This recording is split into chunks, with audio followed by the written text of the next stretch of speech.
On se retrouve sur le stand de Repos Prod où on a pu tester Take Time. Vous en avez forcément déjà entendu parler, c'est l'un des bangers annoncés de la fin d'année. Et en plus de ça, regardez ça, c'est tout simplement magnifique. On a pu jouer, on a pu en profiter et je vais vous expliquer les règles très rapidement. Vous allez voir, c'est tout simple à comprendre, mais c'est pas si simple à maîtriser. De retour avec le plateau de Take Time, je vous le disais, le jeu est tout simplement magnifique et vous allez voir, les règles ne sont pas si compliquées que ça pourrait en avoir l'air.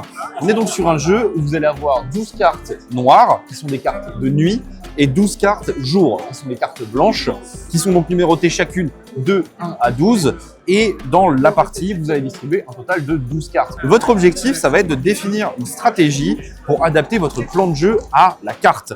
Il y a plusieurs cartes disponibles. On va prendre celle-ci comme exemple. Vous avez deux règles. La première, faire en sorte que chaque cadran soit dans l'ordre des aiguilles d'une montre supérieur au précédent. Donc ici le plus petit, puis plus grand, puis plus grand, puis plus grand, puis plus grand, puis plus grand. Et de respecter également les contraintes du plateau. Ici, ce cadran doit être égal à 8, enfin à un chiffre qui sera donc entre 8 ou 12.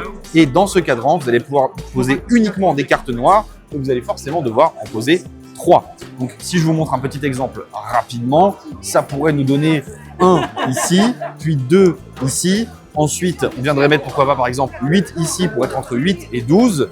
Ensuite, on essaierait de faire une somme supérieure à ces chiffres-là en noir. Donc là, ici, on aurait par exemple 18. Puis derrière, il nous reste à poser les autres cartes de notre main. Par exemple, 23. Et on termine ici en faisant 28. Et là, ce serait bon. S'il y avait 12 cartes autour de la table, on aurait complété le défi de la carte. Le petit twist, c'est bien évidemment que vous n'aurez pas le droit de communiquer avec vos collègues pendant la partie et que vous devrez donc définir votre stratégie en amont pendant la distribution des cartes. Dès lors que les cartes seront retournées, interdit de communiquer. Il faut vous comprendre, il faut deviner les intentions des autres pour pouvoir remplir le challenge. Petite aide quand même, sinon ce serait peut-être un peu compliqué. En fonction du nombre de joueurs présents autour de la table, vous allez pouvoir révéler au besoin 2, 3 ou 4 cartes, si vous êtes par exemple 4 joueurs, pour donner des indices à votre collègue. Par exemple ici, je vais tout placer face cachée, mais au moment de poser mon 8 ici, je vais choisir de le révéler pour montrer à mon collègue que ces deux cadrans devront être inférieurs à 8 et que ce cadran devrait être supérieur à 8. Et je pourrais le faire une deuxième fois, par exemple, avec 7 cartes pour donner une autre indication.